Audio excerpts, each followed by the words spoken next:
Hi, everybody. Welcome to Profiling Evil by Mike King. It's choir practice, and I hope you're looking forward to tonight. I certainly am. We have two really great guests tonight, a police chief and a sheriff.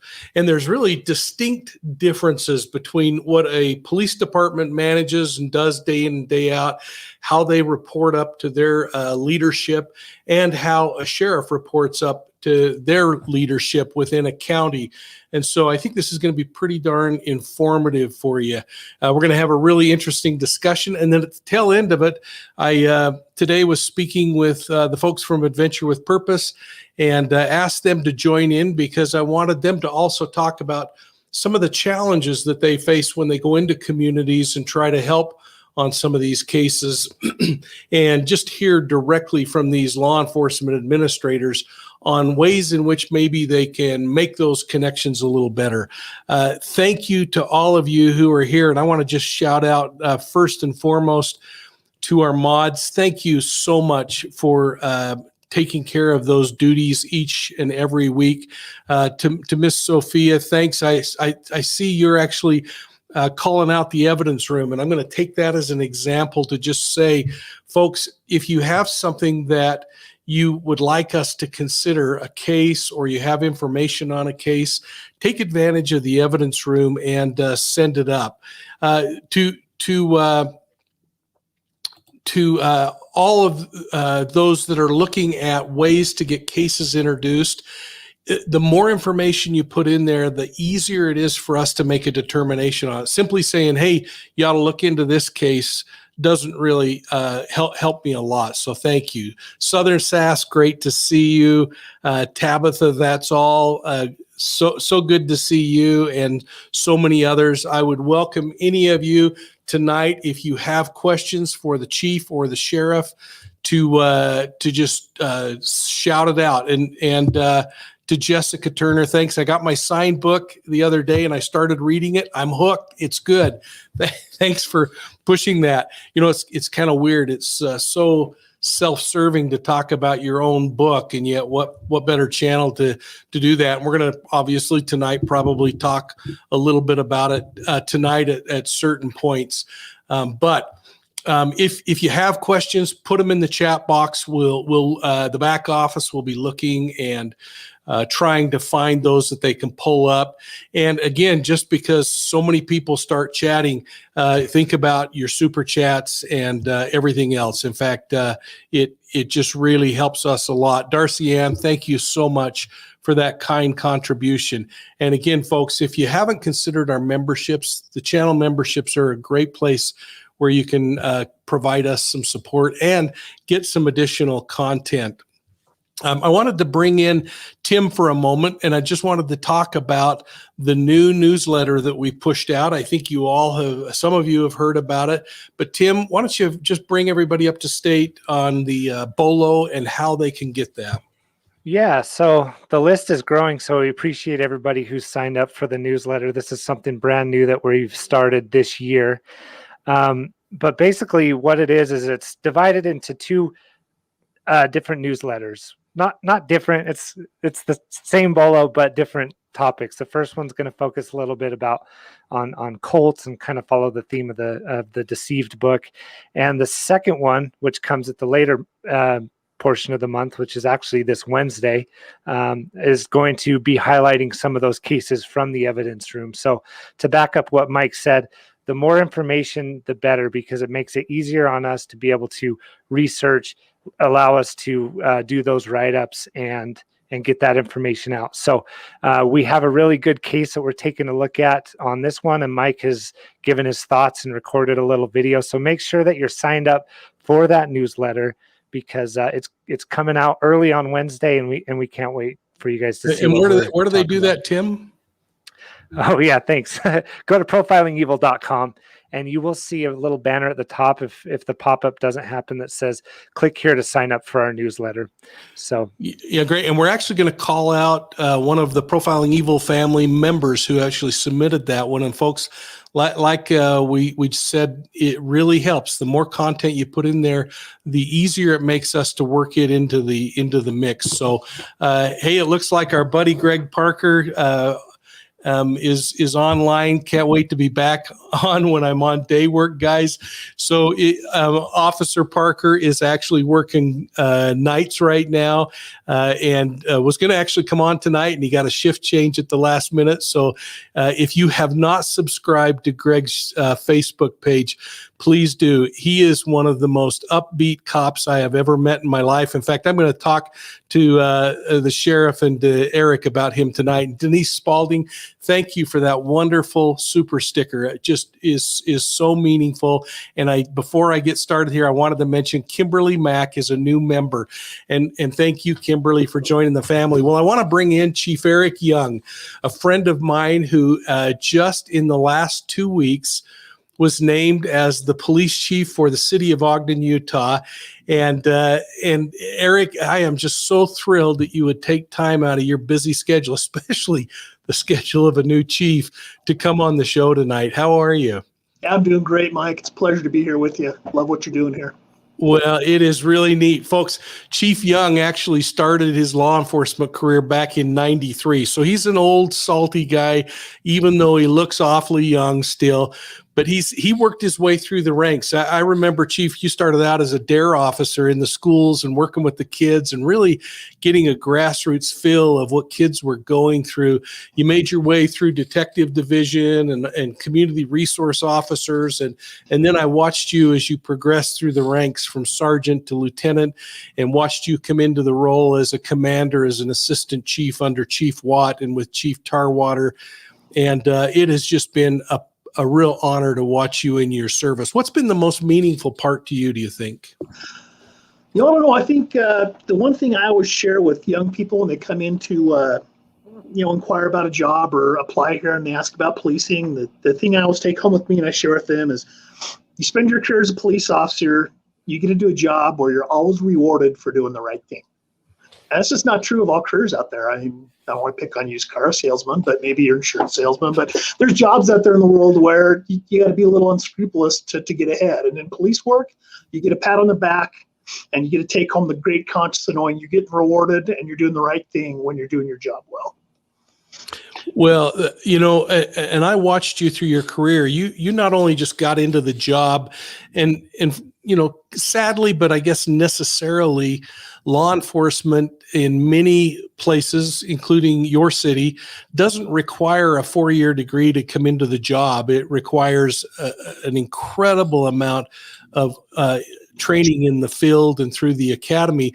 But you went on, you accomplished getting a bachelor's degree, and then that wasn't enough to you. You recognized the need to have a master's degree, and you took that challenge on all the time you were being a cop. And one thing that I just really get excited about is that you also left your family for 3 months to go to the FBI Academy and receive that yellow brick. Tell me about that.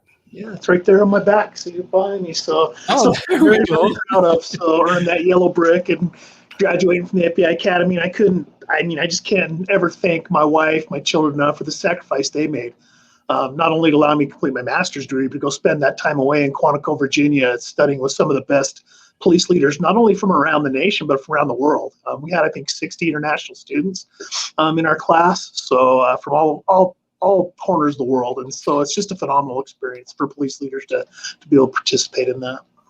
And they become lifelong friends and mentors that you can lean on. When you have a problem now as a chief, you have this pool of people that you can reach out to and say, yeah, but how are you doing it in England or in New York City?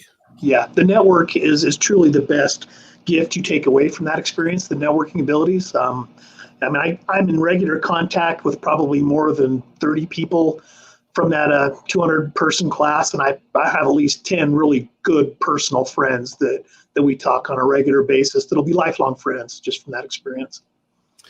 A few weeks ago, Chief, we had a female chief in a suburb from Chicago who was on, and she talked about the challenges that she faces as a woman, a class of minority in law enforcement. We had retired Chief Korginski on a few weeks ago, and we had Detective Stallworth, who was the Black Klansman, if you remember, Ron, on, and we talked about some of these challenges that agencies face in recruiting people of color, people or women in this particular case.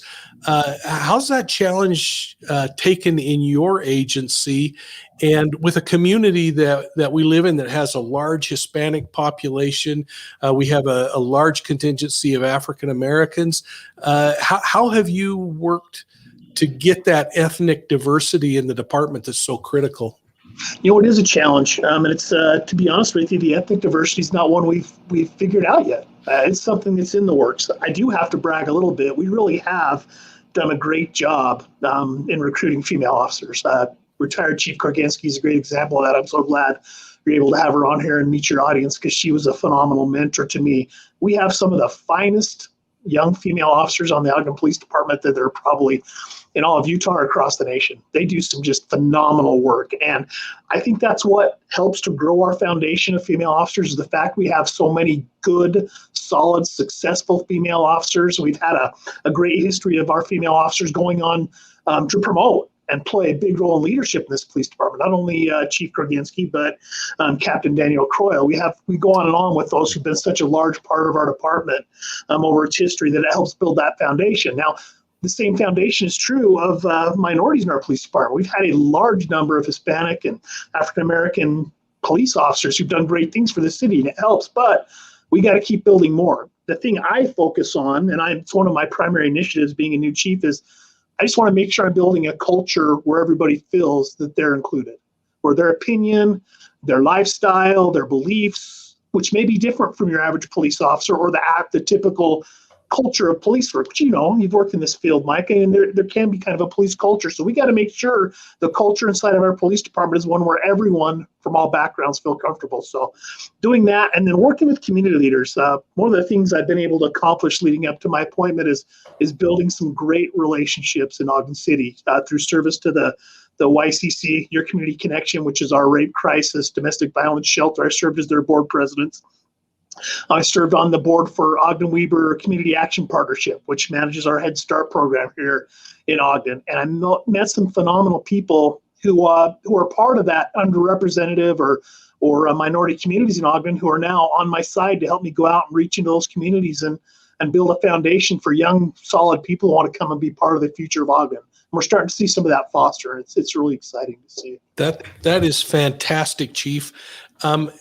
Across the board, is there a percentage of your organization that is kind of a constant in? You have a number of sworn officers that you're able to hire, but what's the actual number? What percentage below your actual sworn capacity do you normally operate?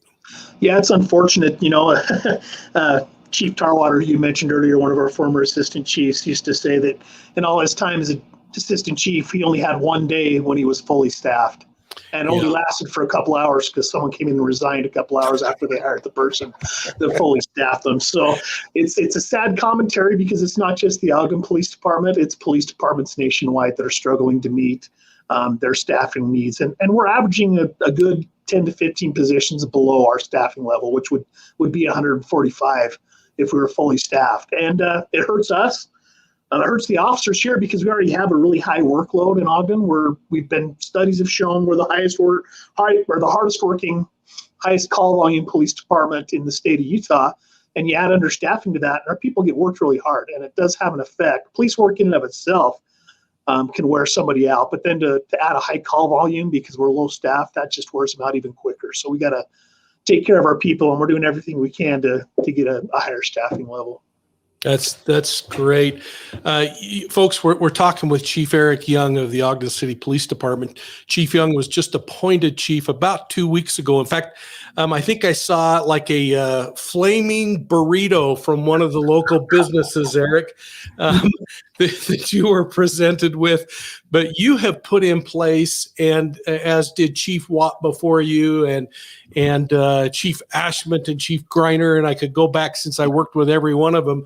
But you have put into place some really interesting and really compelling ties with the community. What do you think's making the difference in humanizing your officers in your community? Because when we started seeing all the uprising in assaults and demonstrations and everything last year, of course, you had just lost an officer in the line of duty, but we saw a complete different way in which people were voicing their concerns about equality and fairness and inclusion. Talk about your community and why you think that's different here. Yeah, I was really proud of Ogden during that time. Obviously, the police department, Ogden Police Department, and more probably policing nationwide was the focus of most of those protests.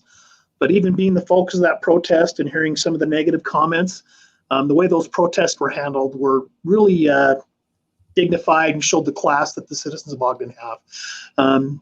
The people who organized some of those protests even called on their protesters to take several days off from having any protests around the week that we mourned the loss of Nate Lydie, which was reassuring. So the willingness to protest the way that we're allowed to do so under the Constitution, and we're expected to do so as citizens of this country and have that happen in our city, it was phenomenal. And I also owe some of that gratitude to your guest you're going to have later on here, Sheriff Ryan Arbon, whose department was so supportive to the Ogden Police Department during that time, and resources and support, knowing that we'd lost one of our officers and we're still facing not only dealing with protests in our city, but being called upon to go to Salt Lake to help deal with protests which were less respectful and less dignified in other cities than they were here. So I'll tell you, our community and our partners in law enforcement, they really stepped up, and that's something I'll never forget.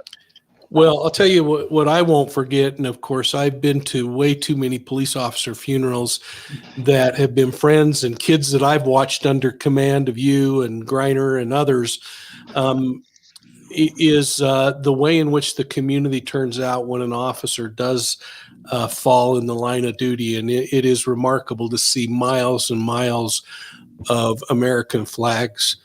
Yeah. So, Yeah. so congratulations on living in a community like this. And before I get to one of the real topics I wanted to talk about, you know how I feel about the faith community in our community, and those amazing pastors and rabbis and imams, and we have this rich cultural exchange that goes on. What's your position as a law enforcement leader and in the faith community, and how do you leverage that faith community to help you keep connected with people that are living in some of these areas that really struggle? Yeah. Oh, it's so critical. And I just can't tell you how important the work you've done has been to the city and to the police department, Mike, to reach out to all those different faiths and all those different groups and all those different leaders and draw upon their common grounds, because they have so much in common. The things they want to accomplish, the things they want to see for their flocks or their groups, their organizations, the people they're trying to take care of. They all have the same common goals, and to bring them together and then bring police into that conversation and find ways to bridge paths between the police departments and faith groups is so critical. One of the things I was really proud of that was a great program I worked on heavily when Chief Ashman was here was a meeting we had with our Black pastors in Ogden on a monthly basis. And some of them I knew from other community groups I've worked with, some of them I didn't know. But from that, I built phenomenal relationships, and they pay off. We had situations, I can remember where there was some use of forces that took a place where a member of a congregation, had suffered some injuries in an encounter with the police department, and the community reached out to their pastor because that's who they went to for advice. And because we'd had meetings with that individual on a regular basis, and because we were in their phone and we had a number and they knew they could call us any time of the night, they did. And they reached out to Chief Ashman, and they were able to determine that it didn't happen in Ogden City, but we were able to guide them to where this took place and put them in contact with that chief of police and resolve a problem with real answers, rather than having it grow out of control on social media or any other number of places where the right information wouldn't have been shared. So I really value those relationships. It's something I'm going to work very hard to continue to grow and build in my time here at Ogden. That's great news, Chief. Well, you know what? We have hundreds and hundreds of people that are on tonight. And there's been this interesting thing as I've learned this YouTube world and this true crime community. There are so many people that have a desire to be able to pass on information to law enforcement, to keep unsolved cases and missing persons in the public eye so that we don't forget, maybe even send a subtle message to law enforcement that we don't forget. But I'm wondering, from your perspective, what this community of eyes can do to help your officers, your detectives on the street, your patrol officers, as they go forward and do what they do every day. Yeah, it's funny. It kind of goes back to that quote from one of the founders of modern policing, Sir Robert Peel. The public's the police are the public. The police are only members of public who are paid to give full-time attention to duties that are incumbent on every member of society. And it truly is the duty of everyone who's a member of society to be concerned with public safety, to be concerned with their neighbor, to be concerned with assisting the police. But that doesn't mean we want them to be the police. The kind of assistance we need is, you haven't seen your elderly neighbor come out of his house for a few days, go check and see if they're okay. And if you can't get a hold of them, then call us and let us come take care of that. When you see a suspicious vehicle parked up a road in your neighborhood that you know doesn't belong there, write down the license plate and give us a call. We don't need someone to go out and knock on the window and ask them what they're doing there. We just need to know. We need them to put I don't want to give an electric doorbell, or maybe it's like a Ring doorbell or a Vivint doorbell, or one of those different doorbells that'll record who's coming to their door. And we solved numbers of package thefts from doorsteps just on that video from those systems, and people were able to share their experiences digitally with our Area Tactical Analysis Center. When they've had suspicious incidents, we're able to import that data and use it to solve crime. So just being an active participant in reducing crime in your neighborhood. The other thing I find, I don't want to encourage people to go out and ring our bells or pat us on the back, but what I found is sometimes when we take our most criticism from the public is when we find out how much support we truly have. So many people reach out and say, hey, I know you're having a rough time, all these protests, but I just want you to know I really support the police. I appreciate what the police do. I get compliments all the time and thanks and pats on the back, but it doesn't hurt to reach out to your city council members or your legislators or people who represent you and let them know how important the police are. This is right now we're in the time of the legislative session here in Utah. And to be frank, as police chiefs, we spend a lot of time during the legislative session just defending ourselves from bills that might take away our ability to do our job. So I just would ask people to be a more active member, understand what your police department needs, understand how you can be of help to them. I'll give another pat on the back to your guest who's coming on here in a minute, Sheriff Arbon. My wife accidentally left her garage door open over the weekend when I was out of town, and she let me know, hey, I got a knock on the door at 1 a.m. I saw a car out front with a sheriff's emblem on it, so I went down to answer it.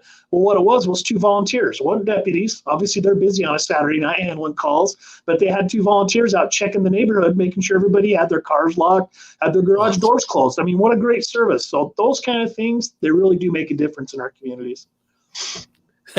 That's actually really cool. So, Chief, what about the guy who doesn't have trust in police, but still wishes he could share information? Maybe they've had a history that's had a few arrests. Maybe they have a warrant, or they're not a documented citizen and they want to report. What kind of counsel do you have for those folks?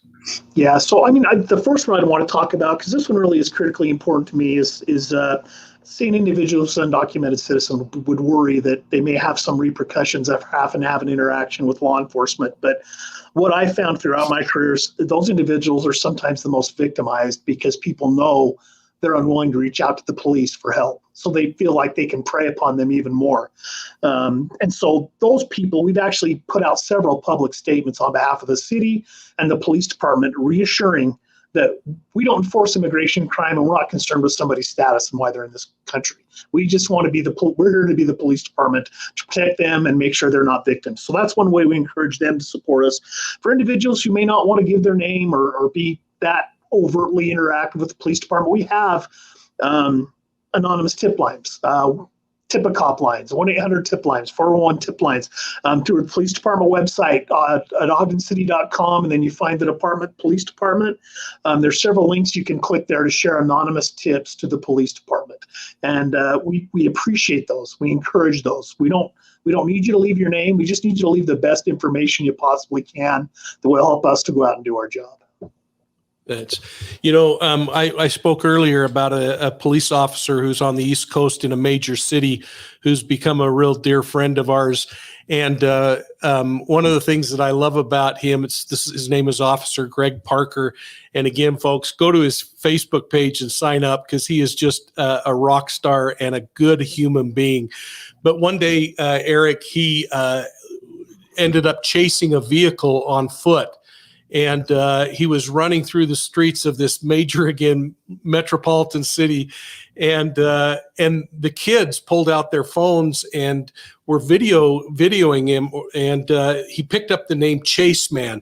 And now everywhere he goes in this city, which is a city of millions of people, these kids are recognizing him as Chase Man and calling him out, and he's talking to him about the importance of being good and following rules. Who's your Chase Man?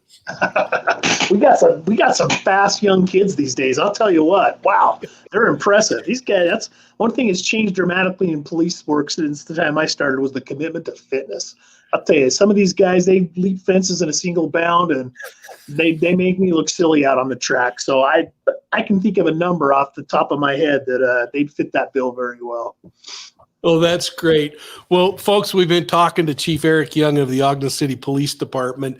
Chief, as we carry on this idea of what the public can do to help, a lot of us, and I'm speaking for this body of hundreds that are on, sometimes are a little afraid to get involved. What do you have to say to them? Yeah, I guess I'd say you do need to be safe and take care of yourself, but trust your instincts. I mean, obviously, if you see a police officer out there who's getting, got somebody on top of them on the street and you feel comfortable you can help them out, then help them out as best you can. I mean, don't put yourself in a dangerous situation. We want somebody unarmed to go deal with an armed person. We don't want individuals to actually take the place of police, but we've had a lot of situations where citizens have physically got involved in confrontations and have been able to help officers. And I think that's what I would do driving down the street if I saw an officer in trouble. At least I'm going to stop and make that phone call to 911. But, I guess just follow what's in your heart, what's in your mind, use good common sense, and do what you think the right thing to do is in the situation. I think the right thing will happen. Yeah. Well, Chief, I really appreciate it. I look back and, 27, 28 years ago, when I was just leaving the city to go work at the Attorney General's office, we were just wrapping up the Zion Society case, and you were just starting your career. I found it so interesting that when I needed help last year, as I started assembling all the data and trying to get the old police reports and the crime scene photos, you were the one that I went to get information from those old records, a lot of which had long since been destroyed. What's the policy on keeping those files, and what has happened over time where we've made these transitions from microfiche to digital means, and there's risk every time we do that, isn't there? There is, and I got to be honest with you, Mike. It's been a painful transition and an expensive transition. As you know, we have a lot of cases that are capital cases. We have cases like the hi-fi murders and others that have taken place in Ogden over the years that we got to keep those records forever. And many of those exist in written form and then have been transcribed onto microfiche. So we've had to go out and invest in technology to transfer that microfiche to a digital platform, because everything is stored in a digital platform. There is still deep dark rooms in the basement of the municipal building where files and folders are kept, and there are times like the circumstance that you've described where we've got to go pull the lids off of boxes and see is there an envelope or picture sitting in there as well. And that goes with cold cases. You just never know. We've had some new detectives come in that have just had such a strong desire to work some of our cold cases, and they're digging through cases from the 60s and 70s and early 80s, trying to find witness statements, old crime scene photos, and it can be difficult when you go back that far, but we're much better now. Everything's going in a digital format. It's got redundancy in the way that it's stored. So we're moving forward, but it was a lot of work to get there. Yeah, and part of the reason I asked that is as we look at these cold cases and as the true crime community revisits these cold cases, there still are treasure troves of case information that follow-up investigators can go back in as these cases have new life breathed into them. I want to thank you, Chief, for taking time tonight. Will you come back? Oh, anytime. You know that, Mike. We need to talk about your real-time crime center and a couple of other things, but we just got word, and the back office just slipped me a note. Oh, here's a question from Darcy Ann. Darcy Ann asks, do you think citizens getting involved can jeopardize a case? And if so, how do we help make them understand that? That's a great question.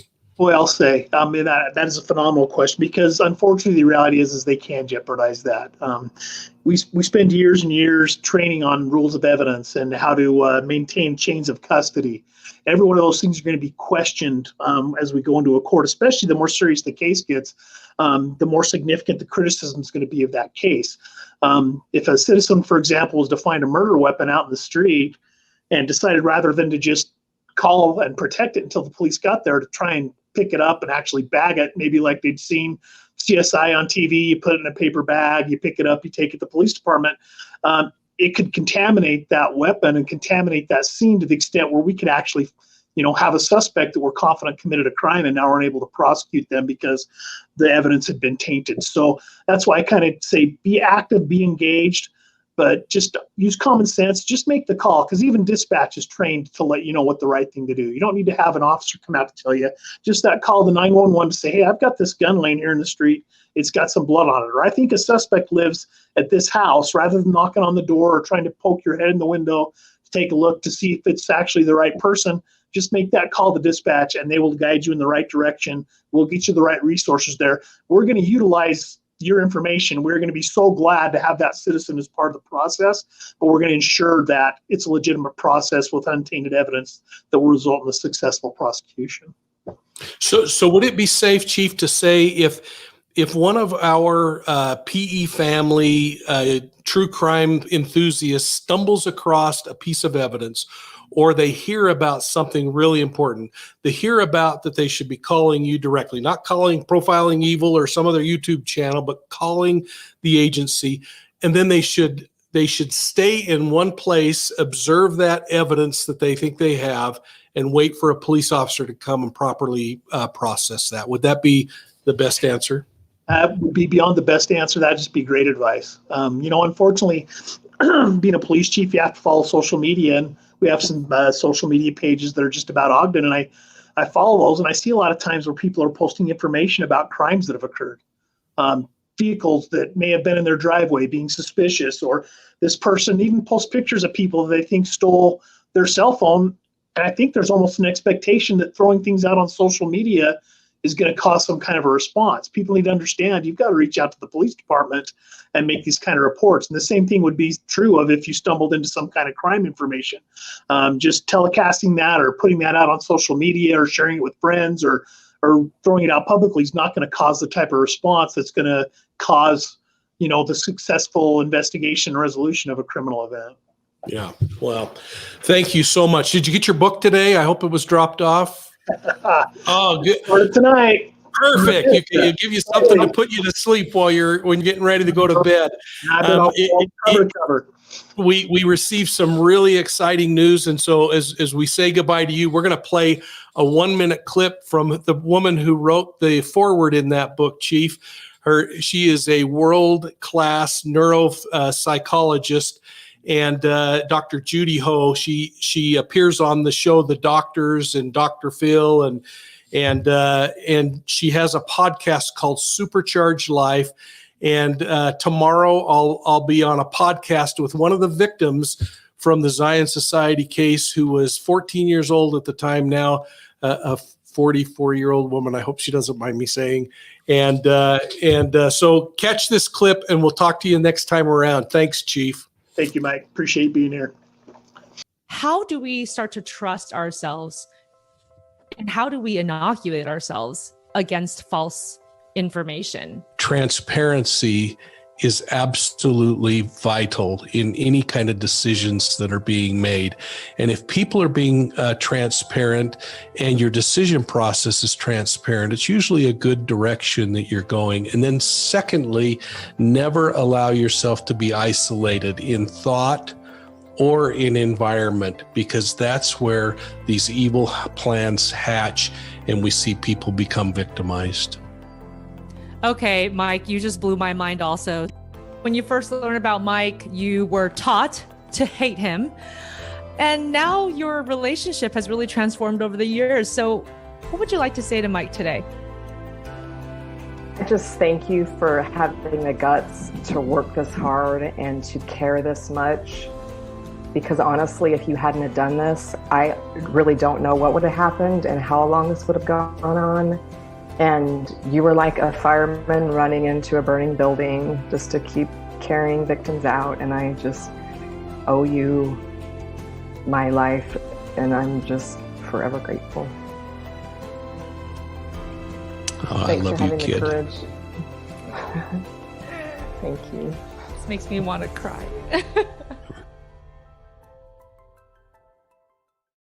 Folks, I hope you'll tune in to Dr. Ho's podcast and hear more about Andrea and her experiences in this destructive cult. And of course, always in a shameless plug, I hope you're buying the book. And thank you for all those cool comments in here about those that have started receiving them. We are back ordered for about 4 more days, and then they'll start shipping again according to the publisher. So that's been really gratifying to see those things rolling out. I want to bring in our next guest, Sheriff Ryan Arbon, the Weber County Sheriff in my community. Sheriff, how are you today? Good. How are you, Mike? Doing really well. Folks, I want you to know Sheriff Arbon is no spring chicken either in law enforcement. He's been doing this for 23, 24 years now, Ryan, is that right? Started out actually working in city law enforcement. In fact, I think the first time I ever really knew of you in your career was when you were in Clearfield. Is that right? Clearfield? Correct. Yes. Uh-huh. Yeah. And then you continued to work through the ranks. You were hired as a police chief in northern Utah, and you served as a chief for a number of years. And then you decided to run for sheriff, which is really interesting for a city cop to make that transition to being a sheriff. But you were elected hands down. I mean, it was a solid win. And folks, Sheriff Arbon is a cop's cop. But more importantly, he's also a family man. He's a dad. He and his wife have 4 children. And I think probably one of the coolest things, I think, Ryan, is that also means that you also have become a coach in soccer or basketball or football as your kids have gone through different sports. You continue to serve in your community. And I'll tell you what, it is a real honor for me that you would take time tonight to come on to Profiling Evil and share a little bit about your experience in working with the public. So with that kind of an introduction, could you just take a minute and tell everybody about your sheriff's office and about the responsibilities you have on corrections side, in law enforcement efforts, in civil efforts to support the courts and search and rescue? I mean, I don't think people have any idea all of the things that fall on the plate of a sheriff. Yeah, thanks, Mike. I just so appreciate you having let me spend some time on your program. You do such great work. You reach a lot of people. You change lives. It's inspiring to be on here. So thank you. The sheriff's office is a unique agency, if you will. I don't have a mayor per se, like a chief, but rather that the people that I'm accountable to are the citizens or the voters, or the people that are in the community. Weber County Sheriff's Office employs roughly about 370 staff members. Currently, we have 3 chiefs, 10 lieutenants, 30 sergeants, all the way down to lots of corporals. And we have about 70 support staff, and the rest are sworn officers. And currently, we have 2 jail facilities. We have one that's downtown Ogden that's a work release center. And then we have the main one out at 12th Street. Combined, there are about 1,100 beds. And so that's one portion of the sheriff's office. And then we have search and rescue. Then we do the wildland fires as part of our deal. We do the security for courts. We do transport of prisoners and inmates, not just within our county, but we sometimes travel all over the states. Sometimes we fly, sometimes we drive. We do just about anywhere. The other thing too is we also have an enforcement division within the sheriff's office. And within Weber County, we patrol, we do the primary law enforcement for all the unincorporated. And if anyone's familiar with Weber County, that's usually up in the Upper Valley. We have a few ski resorts up there. We have a portion of the Great Salt Lake and an island over there. And then within the geography and the borders of Weber County, we provide primary law enforcement for 8 cities. These are 8 incorporated cities. They have chosen not to form their own police department, and instead we're more of a united group, if you will, where there's some resource sharing that provides a huge benefit to many of these cities. And so in total of enforcement, there's about 75 officers. We got 5 canines in our group. We just brought on a bomb dog, as you will, for our some of our buildings downstairs. We also have some drug dogs, if you will. We also have one of the very few dogs in the United States that sniffs out electronics that we use for pornography or child pornography in cases like that, where people may download something on a thumb drive or their cell phone and try and hide it, but the dog is trained to sniff electronics. That's extremely rare. Yeah, awesome. His name is Earl. Sorry, it's URL. So it's kind of fun. But anyway, yeah, we have a large 661 square miles out here in Weber County. We patrol all of it. Also, the sheriff's office is part of the structure, if you will, the sheriff's office is we provide the backup to the other cities when they may need some additional help. And I sure appreciate the words of Chief Young. I mean, what a great man, a great person. I can't think of a better person to serve Ogden City. They have a tough job in Ogden, but they do so much to engage themselves with the community. We're very impressed. We love working together. One of the keys to successes in law enforcement is our partnerships that we have with these other agencies. And we should do our best to make sure that we keep those partnerships up and we help each other because we need each other. These are challenging times. And so that's how it is on the structure. Yeah, I mean, you have a county of almost 300,000 people. I mean, that's no small spot in the sand. And I just think it's pretty remarkable because in a city police department, I always knew that if I had the need to call someone at 2 o'clock in the morning for a backup, I had 15 guys there within a matter of minutes. You have a deputy that's up in the very farthest reaches of your county. I mean, how long could it be till they get a backup? Well, it depends. We're trying to increase the amount of staffing we have. In some cases, it could be 30 minutes for backup to get up there, especially if they're up in the mountains there in Monte Cristo. We have 3 ski resorts up in the valley. One's Nordic Valley. The other one is Snow Basin and Powder Mountain. And to get from one resort to the other, just a little bit faster than the speed limit, it's 35 minutes to get from one resort to another. And the ski resorts are busy in the wintertime. That is absolutely incredible to me. I look back on these cases that we've handled over the years together, both between the state and the counties and the cities. And one thing that I've found really interesting and I think really optimistic is that law enforcement really in the state of Utah, for instance, doesn't really, when it comes to getting help, doesn't worry about borders and boundaries and other kinds of things. And the chief spoke about it when they lost an officer last year, and how your team went in and took over all of the calls in their city.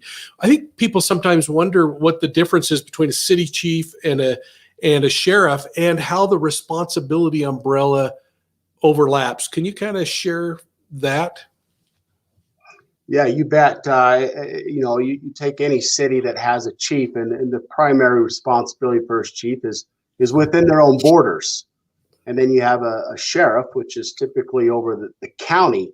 So we have a responsibility, not only with those contract cities I mentioned earlier in the unincorporated areas, but we also have a responsibility to back up or support the agencies that have their own police departments. And we're available. We're patrolling in our county. We have anywhere from 6 on up to 10 deputies patrolling the whole valley all the time. And we also have resources that a lot of the police agencies don't have.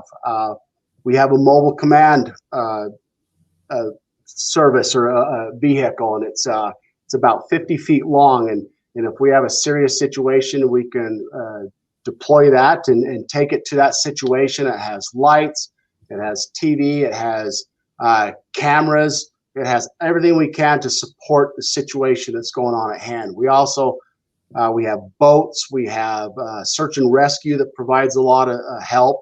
I mean, it's quite the organization. We also have an MRAP. It's a vehicle that's built heavy duty to take bullets, and we use that as a rescue tool for our SWAT team. And it's quite the organization. It covers everything else that most agencies don't have. That's interesting. I don't know if you caught that just a minute ago. Steve Schrank made sure he climbed in and shouted you out, and I thought that was awesome. And Melissa M., thanks. She's asking the question: is it based off of boundaries, or does the type of crime matter in a county? And I think the question she's asking, Sheriff, is just jurisdictionally, how do you decide who handles what? And maybe you could just talk about how each city kind of does their own thing and how you fit in.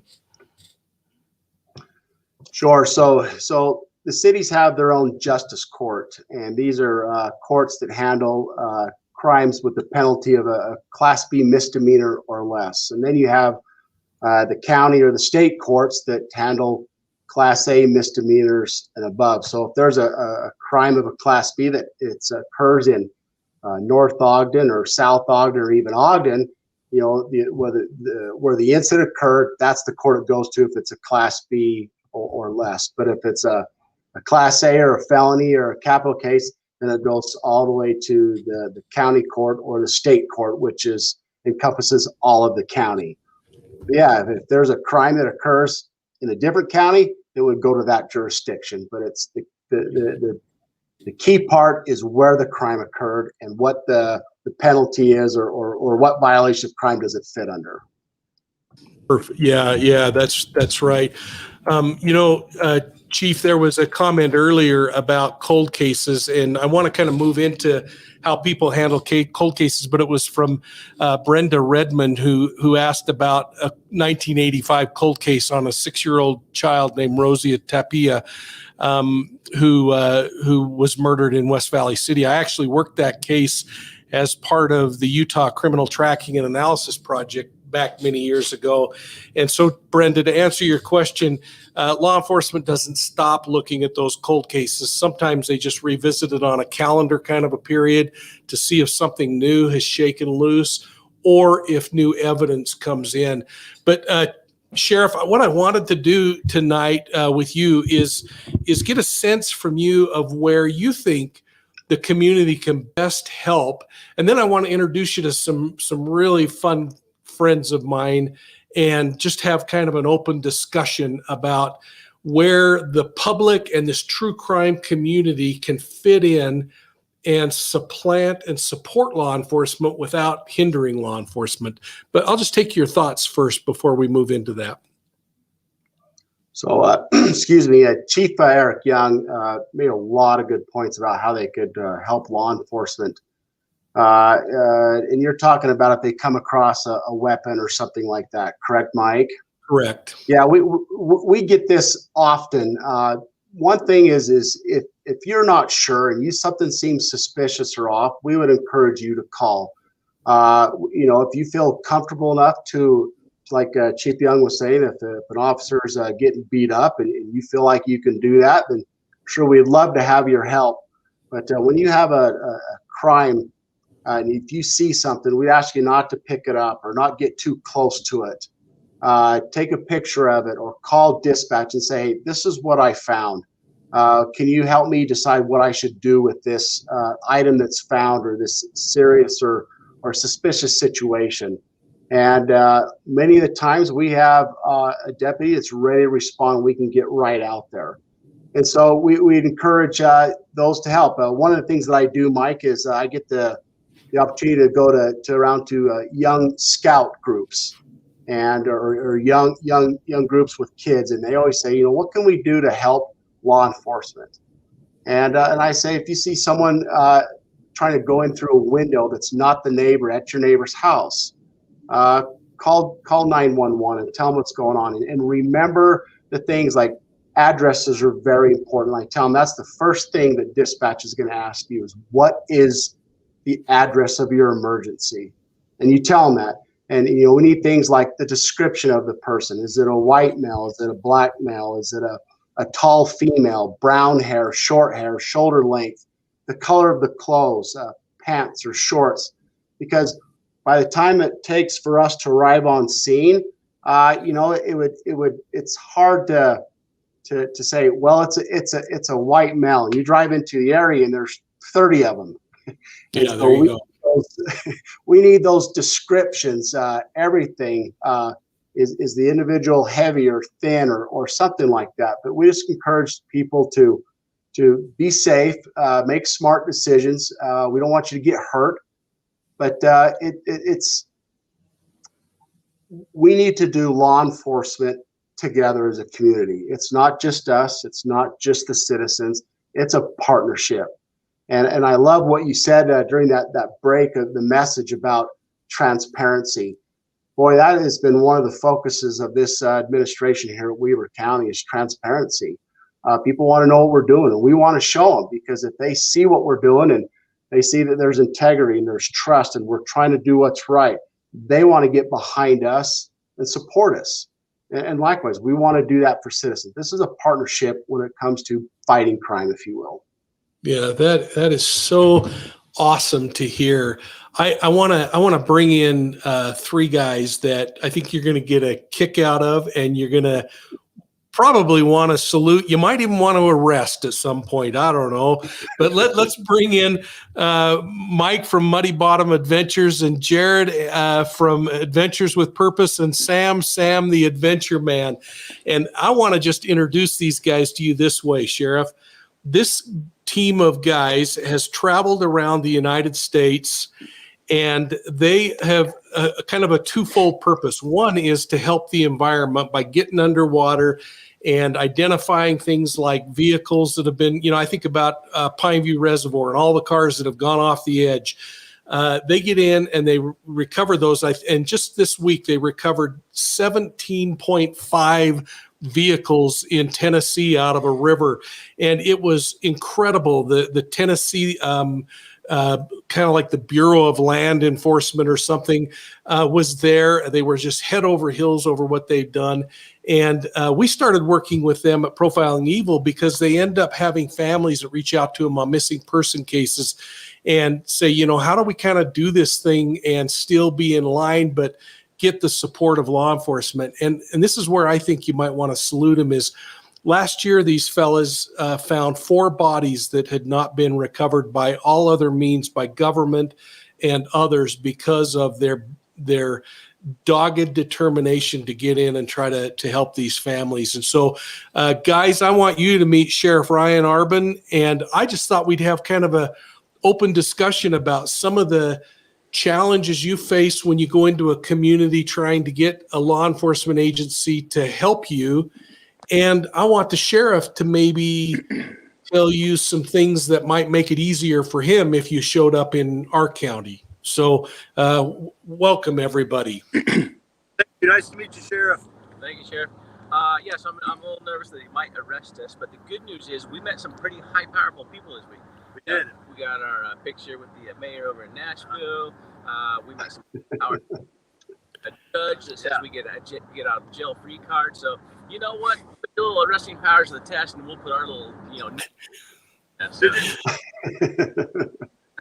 These guys, and if they cut out, I'm going to just fill in some holes. They actually are on an 18 city tour right now. They've left their homes for 30 days, Sheriff, and they're going from Kansas into Tennessee, and we have it all mapped out down into Texas and working their way back. In each of those areas, they stop in a community and they meet with family members of missing people.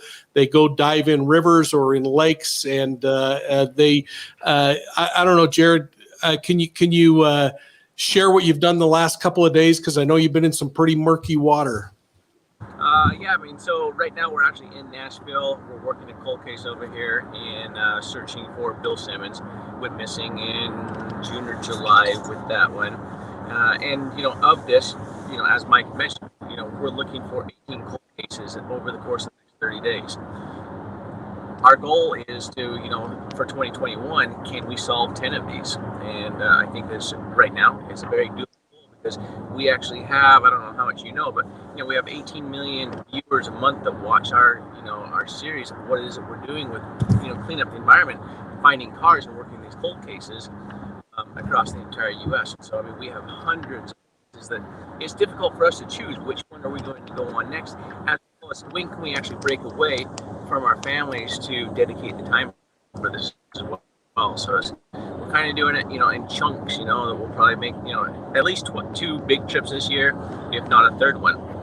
But one of the things that we run into is, working with law enforcement, because if we identify, immediately becomes a crime scene. We do the right thing, and it's like, we've now located this for you, because we're not here to solve the who or the whys. We're just simply here to solve the wheres. And in doing so, a lot of these families, have reached out to us because they feel like local law enforcement has given up, or that local law enforcement doesn't have the proper tools that we're using. And for us, we treat this as our specialty is underwater vehicle search and recovery. And if we identify a vehicle, we pull vehicles out of the waters and the rivers. And we've only done like one that was an accident, but the other ones, the moment we identify, we have reached out to law enforcement. But the issue is every law enforcement agency is different. We have some where they immediately come in. It's almost like a turf war among, fire departments and PD, sheriffs, and the water, like their state division as well. And everybody wants to pass the buck, but everyone wants to be the one that's eventually going to step in and take credit for finding this person. So then here we come in as civilians. Red tape. It's public water. We work with the family. We solve the case, and now they're completely pissed. That doesn't sit too well with us. But really, at the end of the day, is the ability to help these families. That's the only reason why we're there, is to help the families provide those answers. We then leave the community and we let them fight it out after that. But then we have another one where a law enforcement officer showed up immediately. I mean, the moment he steps out of his vehicle, it's like an instant combative. Not compassionate towards the family. You have no proof that that's the vehicle. As we're holding the license plate in hand, trying to convince us that people are switching license plates, even though we've identified the vehicle and the license plate. To where it just wants to butt heads with us the entire time as we're trying to offer up our services and the evidence of everything that's going on. But word is also getting out that, hey, these aren't just a couple of, Yahoo cowboys heading across the U.S., that now other law enforcement agencies are seeing what we're doing, knowing that we are probably, some of the most qualified across the U.S., that we've pulled more vehicles than, any other organization in the entire U.S. yearly. And that we actually kind of know what it is that we're doing know that we're doing. So, as our series continues to grow, we're really appreciative to people and agencies like, Mike King and, TWRA over in Nashville, Tennessee Wilderness or Wildlife Resources Agency. We know you. We want to work with you. We want to show you that we're not one of those agencies that's going to give you grief. And what can we do to assist you? And it's been incredible over here in Nashville. So anyway, that's kind of across the spectrum of where it's at. But, we're now gaining traction as this is our group is. But we also we see a movement in all of this as well, with what Mike, refers to as CSI, to what we've really, grabbed onto the open source investigations to. Everybody's helping us out, but also a movement of other divers across the U.S. seeing the value in them being able to use sonar and their diving skills to now start working cold cases, themselves across the U.S. as well. Mike, that was my introduction. Yeah, no, that's perfect. So, Sheriff, I guess the question that keeps kind of bubbling to the surface is, if they were rolling into your county, how would you like them to interface with you in order to protect the integrity of your investigation and yet let these guys run their course of things they've figured out how to do? First of all, let me thank you guys for the amazing work that you guys have done. And honestly, we'd probably roll out the red carpet for you if you wanted to come here. Earlier, I stressed that we believe in partnerships, working together. We would hope that we could work together, and how can we support you and how can you support us? While if we do find something, we can preserve that evidence. Yeah, I would love to work together and have that opportunity to work with you guys. And who knows, maybe we could learn something from you and you could learn something from us. I mean, that's the beauty of a partnership and working together. And yeah, come on up. We'll do what we can to accommodate you. We'd welcome you. Thank you. Thank you. I'm going to take them up on that offer, and I want to drive that new, what is it called, MRAT or MRAT? MRAT. Yeah. You guys have an MRAP? Yes, they do. So I just drove a fire truck. Maybe I could drive your MRAP. What we'll do, Sheriff? If you come up, I'll let you drive it. All right, Yeah. We'll get them there. We'll take them out to Swanson and let them shoot some guns, and we'll treat them right. Mike, from your perspective of Muddy Bottom Adventures, I mean, you're working a couple of cases in Tennessee right now. What question would you have for the sheriff? Oh, that's a good one. I think the biggest thing for me is, you as the sheriff there are leading a large team. You have people all over the place. What is it that you tell your deputies and those who work in your organization, about, what if Jared and Sam came up and they didn't know they were going to be there? How do you train them to not react in a negative way? Because that does happen. I mean, we've seen it. So, how are you leading your deputies to make sure that even though, egos are there, we understand that. We understand that, with an active investigation, we try to focus on maintaining all of the evidence and keep it intact, but there are times that you run into those that are not so nice. So what are you doing for your deputies to ensure that that does not happen when you have an organization like Adventures with Purpose, Jared and Sam, that come in and they're civilians, but they just want to help? Right. No, thanks for that question. A lot of times when officers or individuals go to the police academy for training, or they're in their FTO program, and one of the first things that they teach you is to arrive safe and secure the scene. One of the things that I promote is one of your primary responsibilities is to gather information. That's so critical, and sometimes we don't talk about that, but you try and gather everything you can so you can make better decisions.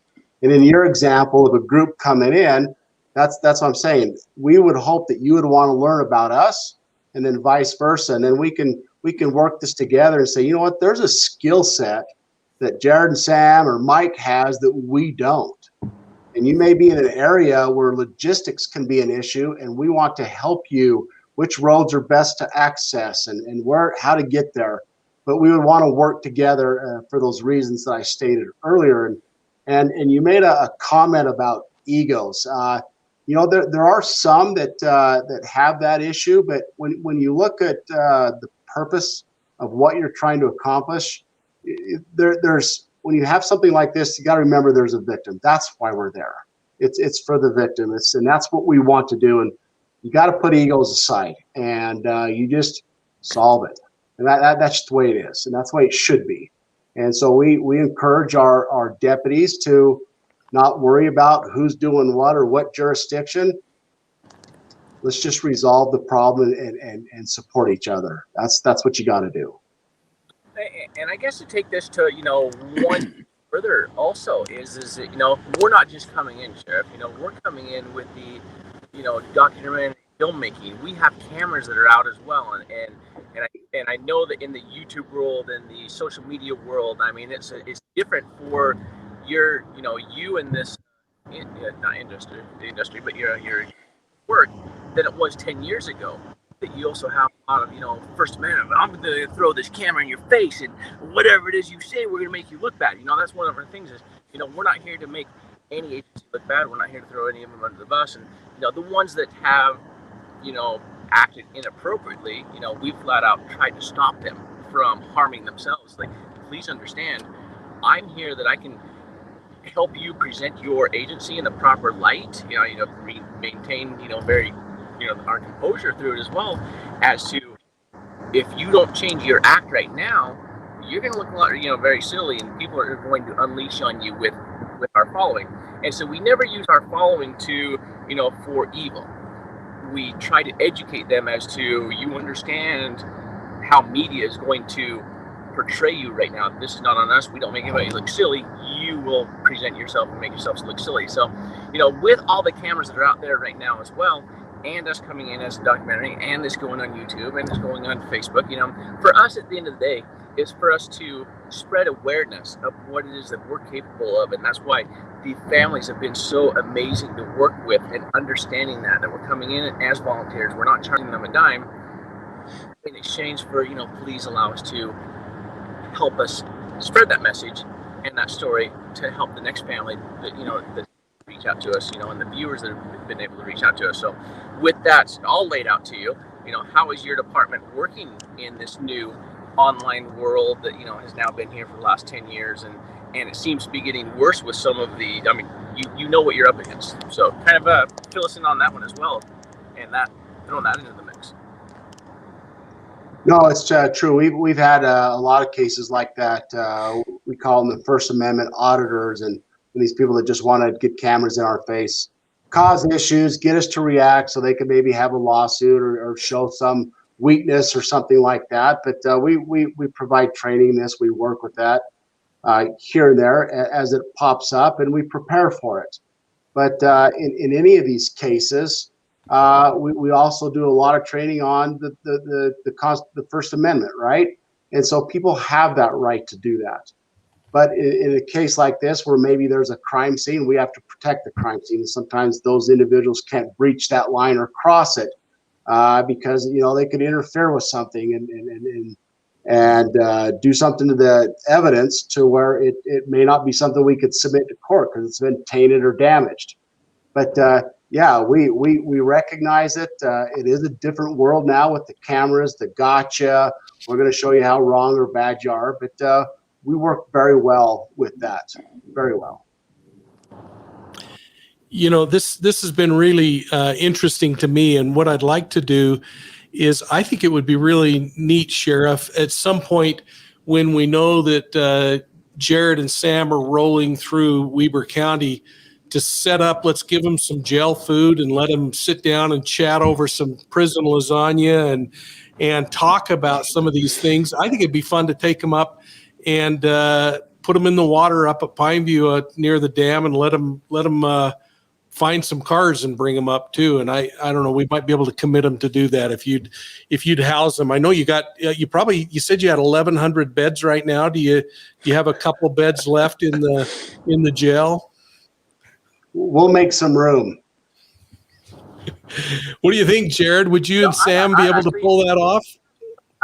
Well, the next day, that would be amazing. I'd do it. Yes. All right, Mike, maybe we ought to take them up to Causey where the water's just a little bit colder. Yeah, they've got dry And suits. deeper. They've been diving all winter, so I think they would actually love it. And guys, we have something called a shooting star burger that we certainly would have to take you and get you when you're here. So I think we need to plan that.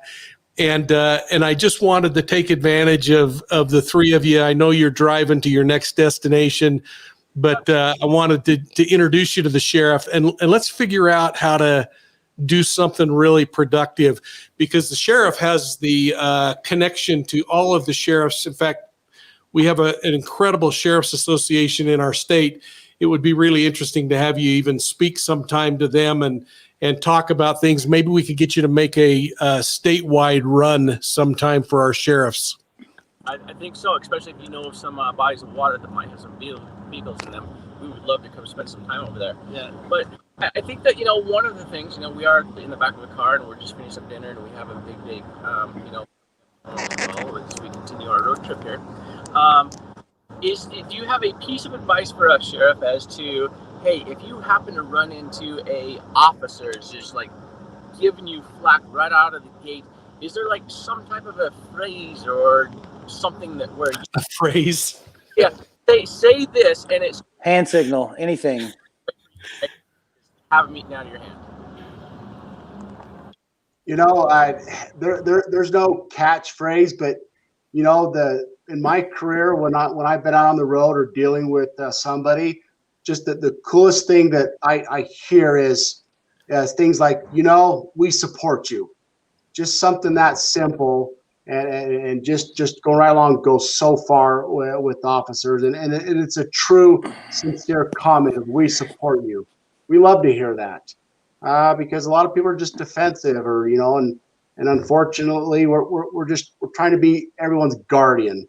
Here at Weber County, there's this term that's it's law enforcement. You get asked, what do you do for a living? Well, I'm in law enforcement.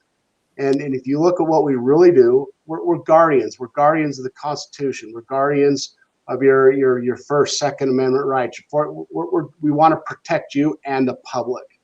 But just simple words of we support you go a long way. I'm glad you asked that question. Thank you. And thank you, Sheriff. I mean, that will definitely help out. And Sheriff, we support you and, the blue line. Thank you.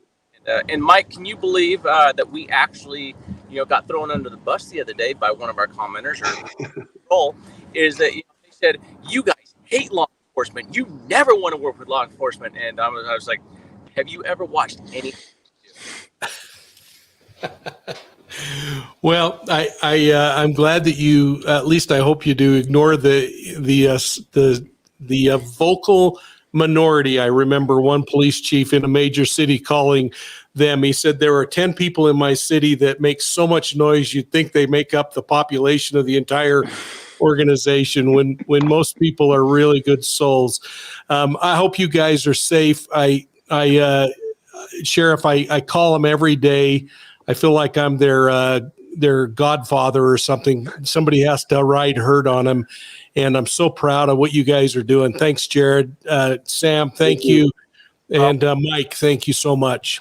Thank you. Yeah, nice to meet you, Sheriff. I'm looking forward to that MRAP. I am too. All right. You count on it. Thank you. It's nice to meet you guys. Fire truck. But Mike, we're going to jump off here, but Mike, fill him in why Sam got to drive the fire truck as well. It was an amazing story. Sam gets about everything he wants, doesn't he? Yeah. At the end of the day, here's what happened. Is we were able to raise within like a couple of hours, 2 or 3 hours, over $8,000, almost $9,000 for a local volunteer fire department search and rescue dive team that they've been in existence for 12 years, and we helped them raise that because of the power of our viewers and the internet and YouTube and Facebook, and it's just very humbling for us to be in this position right now to put the word out of, hey, these guys need help, and the viewers were able to step in and help them out. So that's why Sam got to drive the fire truck. I still don't. Sheriff, don't do it. Don't let him drive it.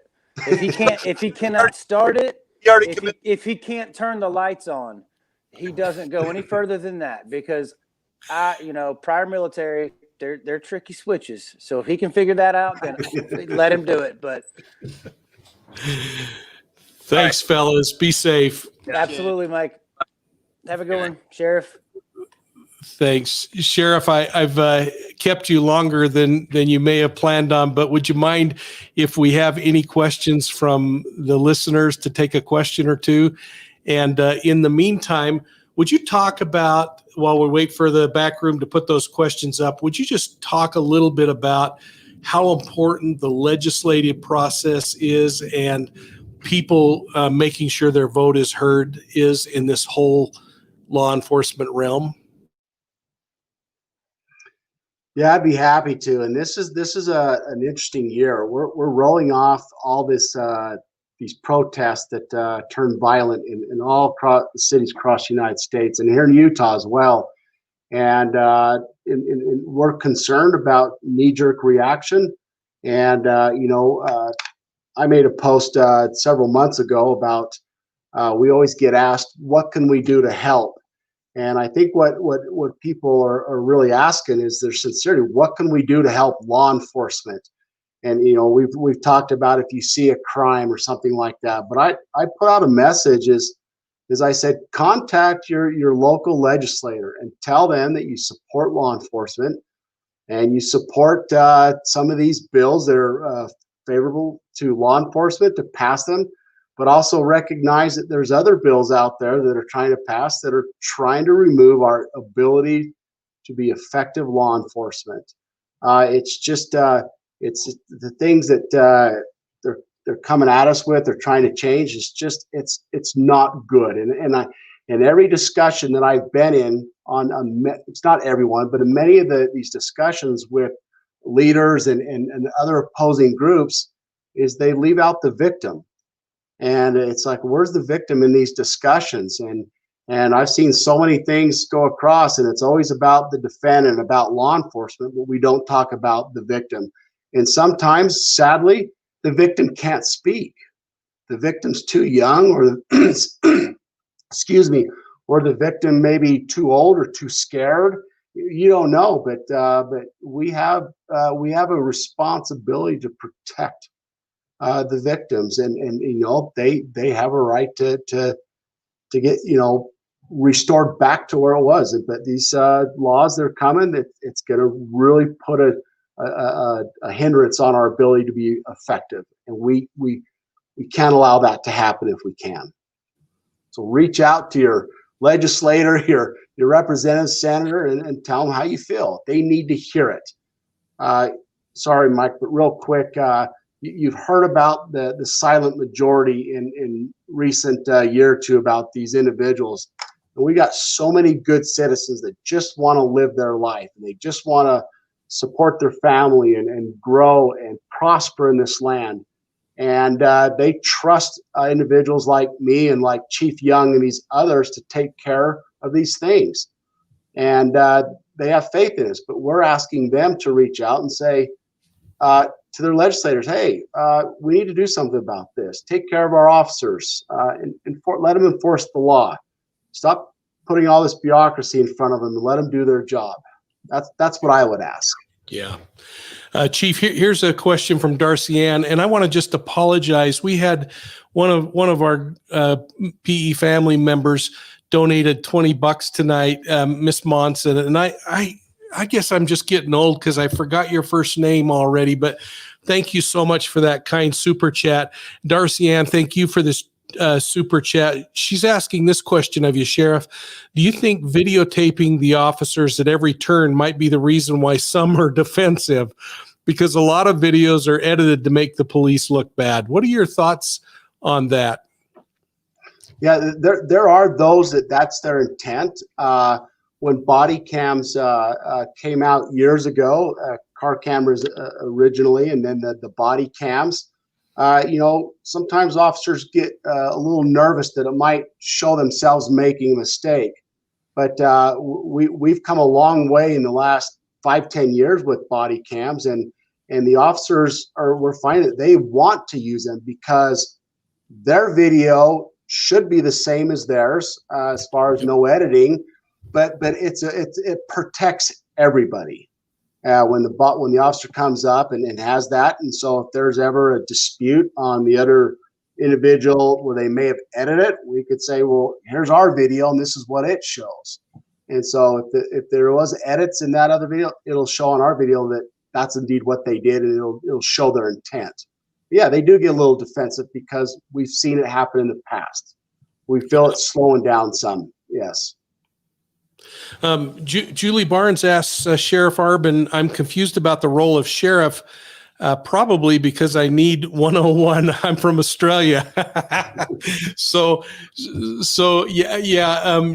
If you go back and look earlier, the sheriff kind of described how our local communities have generally police departments that manage everything within their jurisdictional boundary, but a sheriff has this overreaching umbrella where he has the authority to also serve in those cities and all of the unincorporated area of the county. Usually by courtesy and agreement, sheriffs and chiefs kind of work out, we're not going to go into your neighborhood and you're not going to come into ours. Now, I've worked with the police in all of the states in Australia, sheriff, and of course they, like many other countries outside of the U.S., have national police forces, and then they have smaller buckets. So they have 2 or 3 agencies covering, what would be 4 or 5 states in our United States.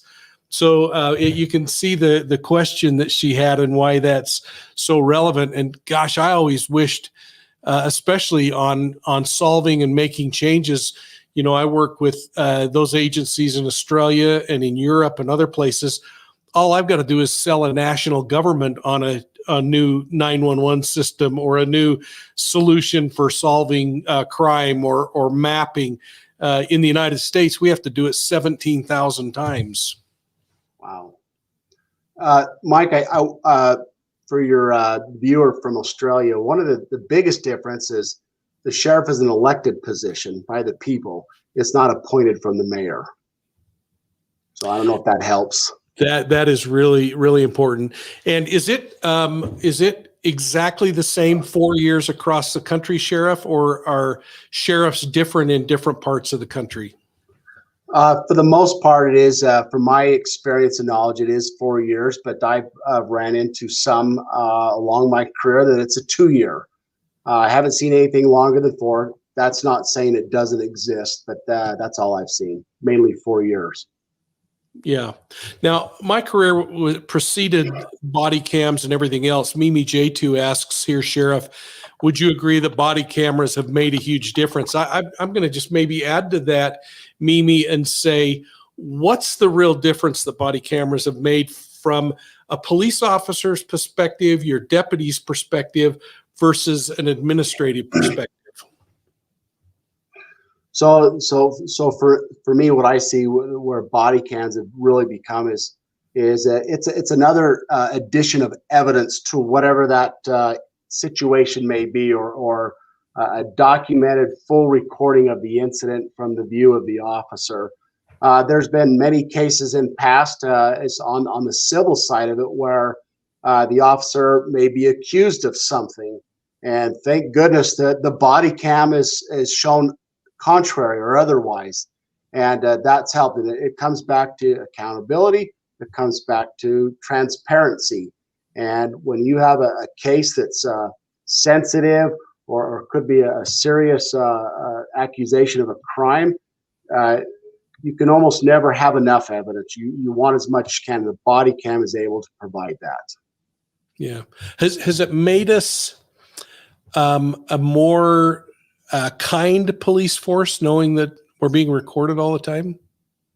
I think so. I mean, my experience, when I was at another agency, we were one of the first to get the body cams, and And a lot of us officers were scared that, oh, it's going to catch us screwing up, or, you know, someone drives by and hollers some expletives and we might fire one back. But knowing that you're being recorded changes things, right? It's like, okay, I'm being recorded. So there's a tendency to be more professional, to be more proper, correct. And so it's all around, it's a good thing on that end. It definitely has been,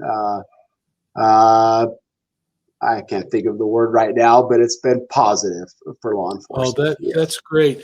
Stephanie L. asks if the officers get in trouble if they turn off their camera while they're on the scene. Maybe you could just talk about how important policy is and the difference some agencies might have.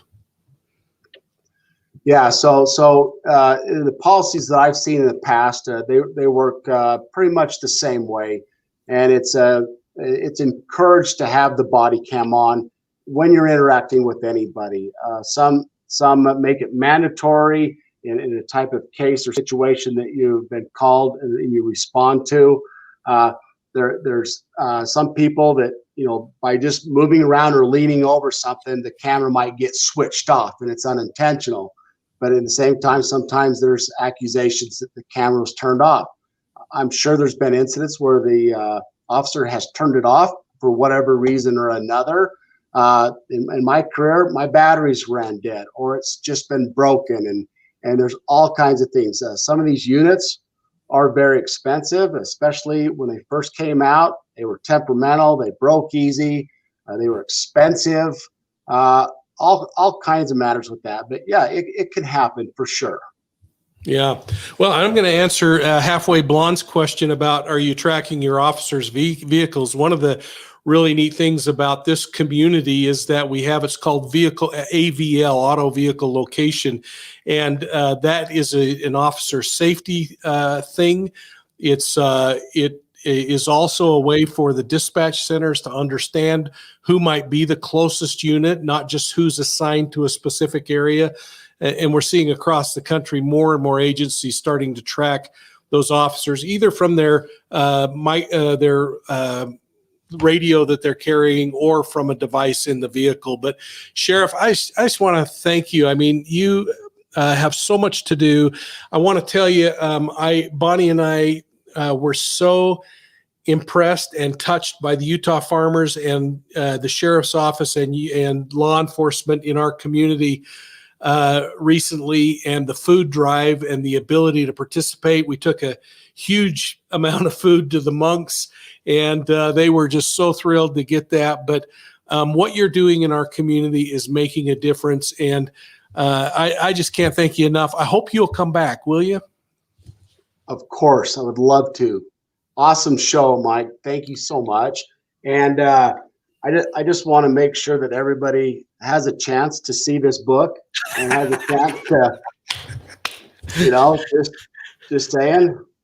I think we all know this individual. I hope you enjoy that book, Sheriff. It was a long time in coming, and I was so thrilled to be able to work with the victims and see them. And I know you know the prosecutor in this case who works for you, and how important this case was for the community that we live in. So thank you, and I hope that you enjoy the very richest of blessings, and that your deputies remain safe in all that they do. We're going to have you back, and folks, I want to just thank you for joining choir practice. You know, Sheriff, when we started this about 7 months ago, choir practice really threw a lot of people for a loop, but they've now figured out that choir practice actually can be something more than a church choir or a school choir. And we have amazing police officers around the United States and abroad, and we love being able to showcase them. So, folks, thanks to all of you. Please hit the like button. Please hit the subscribe button if you are not subscribed, and that way you can get the updates and watch, because we're continuing with the public record. We're continuing with Profiling Evil Live, and don't miss Wednesday. Make sure you've gone to profilingevil.com and sign up for the newsletter, the BOLO, where we'll be releasing information. It's not released anywhere else, but through the newsletter. And to all of you, thanks, Sheriff. Thanks. And I hope you all have a great evening. Thank you.